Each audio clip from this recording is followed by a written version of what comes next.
السلام عليكم يا احلى واروع اساطير. اليوم رجعت لكم فيديو جديد ويوم جديد. صباح الخير علينا وعليكم يا شباب.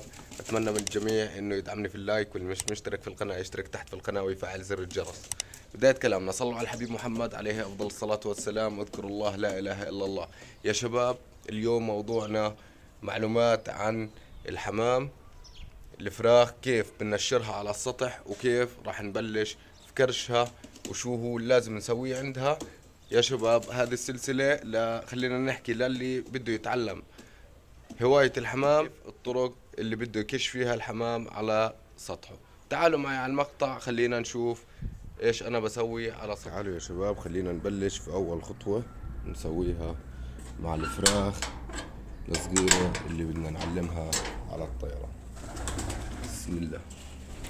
اول حاجة يا شباب راح نطلعها معلفة ونشوف انو في فراخ تعبانة وفي فراخ مش تعبانة. هسه راح نشوف مع بعض، بنراقبها وبنشوفها بالضبط. خليني اجيب لها اكلها. ثاني خطوة بعد اشكالهم 3 ايام وتنشيرهم على السطح، من ال3 ايام شو بدنا نسوي؟ بدنا نفك اشكالهم كلياتهم ونطلعهم برا.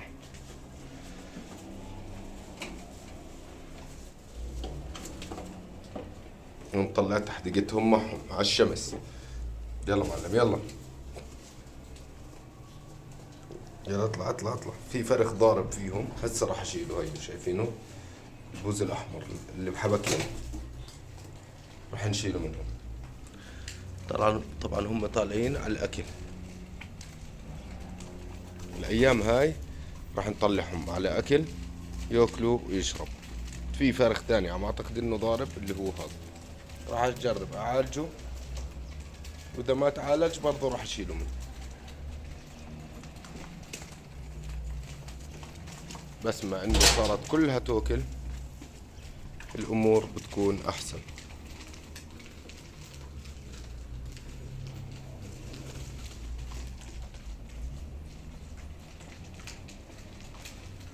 نجيب المعلف على الشمس خليهم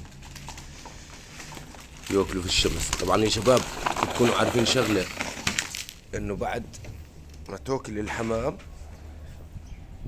حاول اعطيه طعميها نص بطن، ما تطعميها كامل عشان تقدر تحبسها.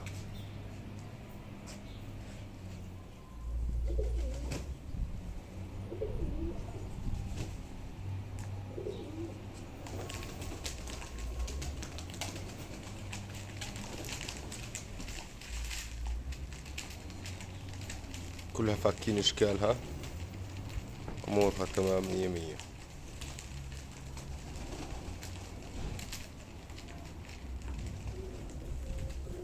مبدئيا يا شباب زي ما انتم شايفين بتفرج، لازم تقعد عند الفراخ تتفرج عليها، ما تضايقها تصير تكشكشها انت، تخليها تلوح لحالها، ترك لها التحديقة برا وتحط لها ميتها برا وتتفرج عليها. للآن في 2 لازم يطلعوا منها، 3 إذا مش 2 3 لهسه أنا شايف. راح أطلعهم منها نهائيا إلا إذا اتعالجوا. مبدئيا أول 2 اللي هم العمر الأحلى، العمر اللي بحب شو اسمه، العمر اللي بحبكين راس الفنر هياته، واللي جنبه هيهم 2، والريحاني الأزرق. هذول ضروري يطلعوا من الحمام. راح نطلعهم اليوم، ومش اليوم، الآن راح أمسكهم وأعزلهم في جن وأشوف إيش بدي أسوي فيهم. بس بدنا تضل الحمام الثانية بصحتها، ما بدنا مرض يفوت عليهم. يعني عادي لو سحبت الحمام، فأول شي هيني رايح أشيلهم. وين رايح أحطهم؟ في الجن. خليكم معي، خليني أقوم أشيلهم قدامكم، أحطهم في الجن عشان يا شباب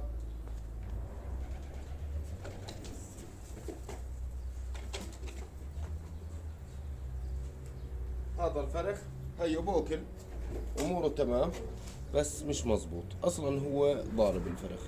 يعني ضارب ليش؟ عشانه ملحوق. هذا الفرخ انت مش راح تستفيد منه. الفرخ الثاني اللي هو هذا ابن الرياحني مش عم قاعد بوكل، مش قاعد بوكل نهائيا. راح اشوف ايش مالهم.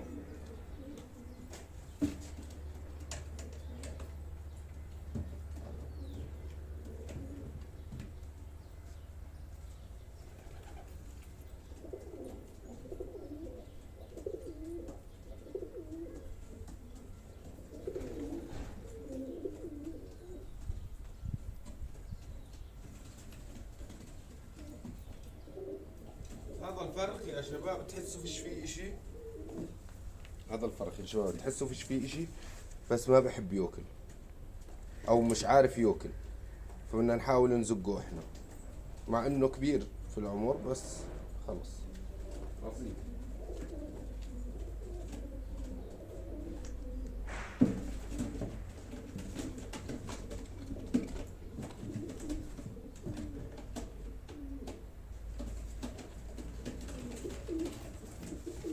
وفي عندنا هذا هسه بدك تشوفه اللي هو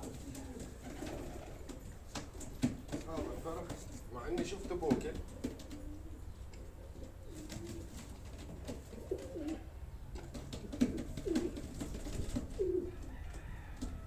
بس صحته مش عاجبتني. اول شيء شو بسويه يا شباب؟ شو بفتح تمه للطير اشوف شو ماله. هم هذول انا من اول حكيت بدي اشيلهم، وهينا بلشنا نشيلهم وزدت عليهم واحد. فانا بحكي انه شيلهم احسن ما كل يوم تزيد واحد على الحمام وتشيلها بالاخر كيف نص الحمام. تفرجوا ها، في عنده التهابات جوا تمه، او هو الطير عنده التهابات، يا بتعالج يا بتخلص من المريض.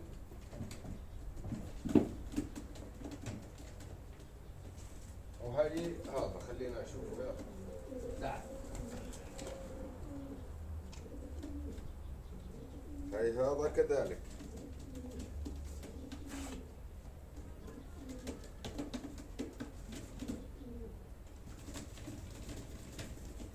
هذا الفرخ عنده كنكر، ها طلع. هذا الفرخ عنده كنكر يا شباب، راح نمسكه ونعزله مباشرة، مع انه بوكل. ايوه بوكل وبيشرب.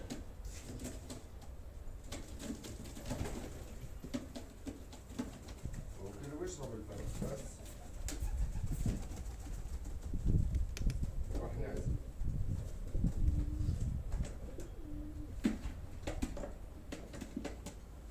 يا بتعالج الفراخ يا بتحاول انك تعزلها عن حمامك، بتخلي احسن طقم فراخ مع بعض. عندنا هذا الفرخ، تفرجوا اسهال، هاي زي ما انتم شايفين اسهالات. بدنا نشوف تمه كذلك، وهذا نفس العملية، مع انه في صحة بس عنده اسهالات. راح نشيله مع اخوها.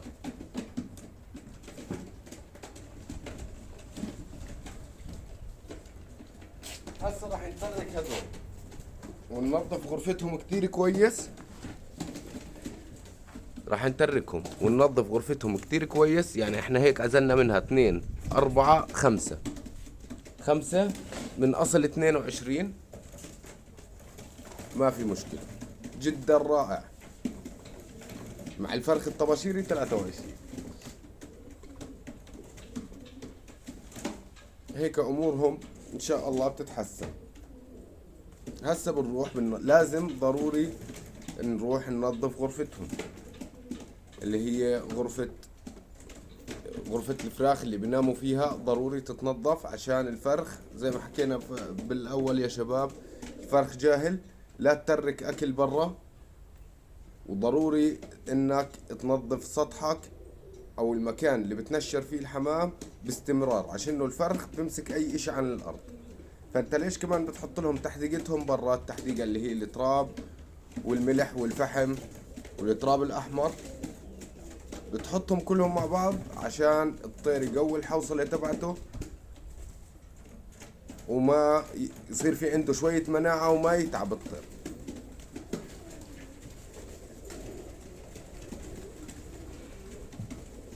هاي اهم شغلات على السطح او على المكان اللي بتنشر فيه حمامك، عشان الفراخ تطلع بصحة منيحة امورها تمام. الفراخ راح نحاول فيهم هدول تجربة صغيرة، ما زبطوا مباشرة راح نخلص منهم عن السطح، عشان ما نوقع في خسائر ثانية. يعني 5 يروحوا من نحكي من 20 وحدة يضل 15، ولا انه يروحوا 20.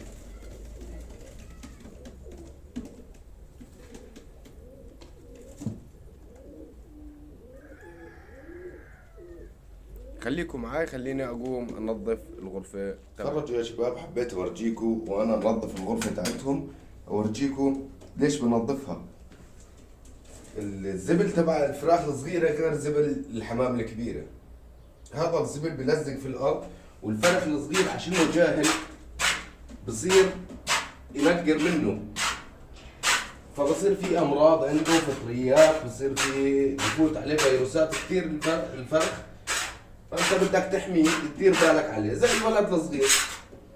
الولد الصغير لازم يضل يتنظف عليه، وبرضه فرد الحمام ضروري انك تضلك تنظف عليه عشان ما يصير في عندك امراض وما تتعب مع الفرخ. زي ما انت شفتوا، يعني انا بتشيل الفراخ التعبانه ضروري جدا، وبتشوف هل انت بتقدر تعالجها او ما بتقدر تعالجها. راح ننظف الغرفه كلياتها، حتى الزبل تبعهم يا شباب بقلب، الزبل بقلب كثير، بس برضو بدك تتعب على الاشي اللي انت بتسويه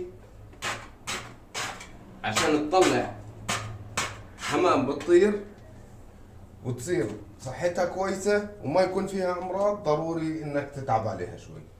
خليني انظف الغرفة وارجع لكم. طلعوا يا شباب، غبت عنهم شوية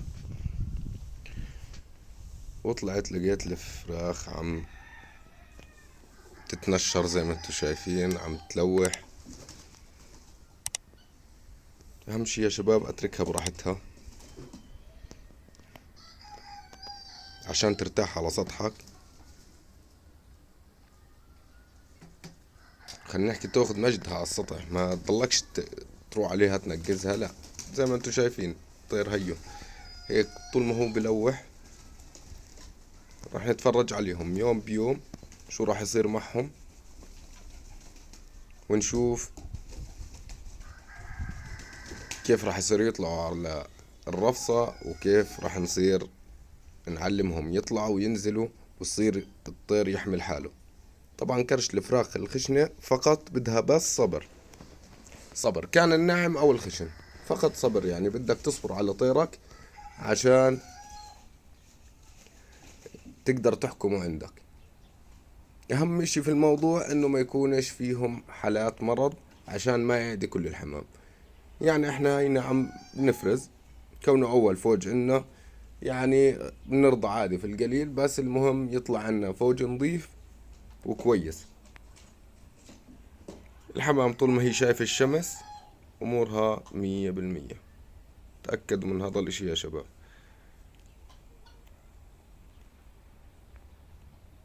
المي انا متركها عندهم ليش؟ عشاني حاط فيها علاج، بس برضو كونهم شربوا منها. اهم شي الشمس، على لما تاخذ العلاج الشمس ما توصل المشرب. اهم شي اهم شي الشمس ما توصل المشرب، عشان العلاج بيضرب وراح يصير في عندك حالات تسمم في الحمام. طبعا تفرجوا، هاي نظفنا الغرفة امورها تمام 100 100. بننظفها تقريبا 70%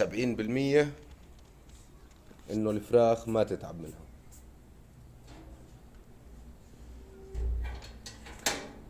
ما شاء الله، اللهم صل عليك يا نبي. راح نشوف شو راح يصير معهم. يعني الواحد متحمس يشوف الفراخ تبعته عم بتطير وعم تطلع وتيجي. هاي زي ما انتو شايفين يعني امورها عم تتحسن 100%. اللي عزلناهم هدولاك اليوم راح ابلش معهم جدول علاج، او اذا بدكش تتعب فيهم بدك تخلص منهم باسرع وقت.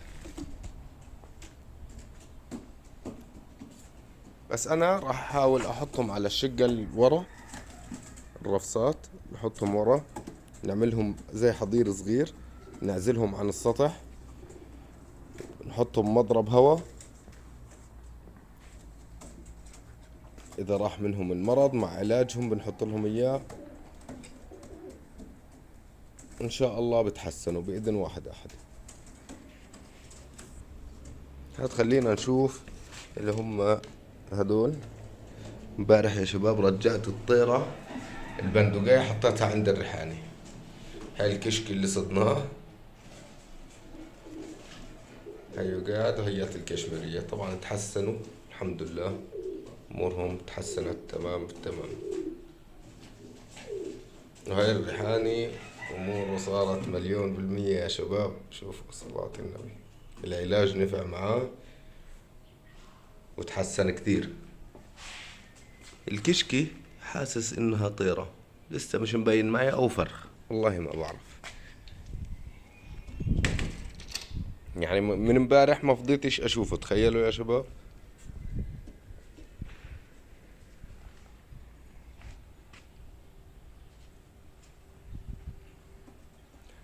ضروري انك تضلك مراقب الحمام، ضروري انك تضلك حاطط اللي هو التحديقة عندهم، ضروري. يعني بدك تتعب، لازم تتعب على فراخك عشان تلاقي طيران، تلاقي صحة. اي اشي غريب على السطح كل يوم اطلع كنس سطحك، اشطفه اللي بدك اياه، بس المهم سطحك يضل نظيف.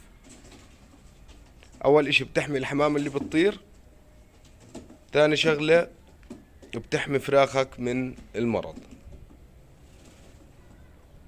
هاي شوفوا ما شاء الله، يعني الحمام بلشت تتنشر ترتاح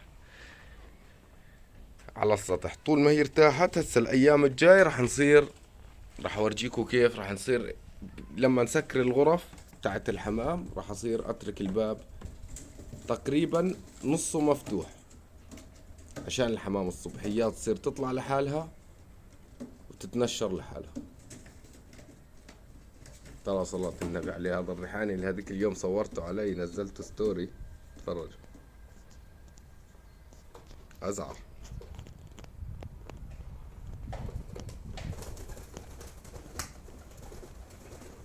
هي الطباشيري، طباشيري يا شباب، لقيته على السطح، مش هذيك اليوم كشناه على الباب وراح فسد ما بعرف وينه، نسيت انا موضوعه بالليل، لقيته على السطح.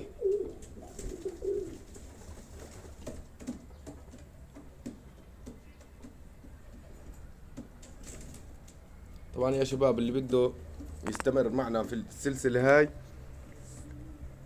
يكتب لي تحت في التعليقات ويحكي لي ايش رأيه، انه نكمل فيها ولا لا، عشان نشوف الفراخ هل هي راح تطلع كاملة او راح نتغلب فيها وتمرض وتموت.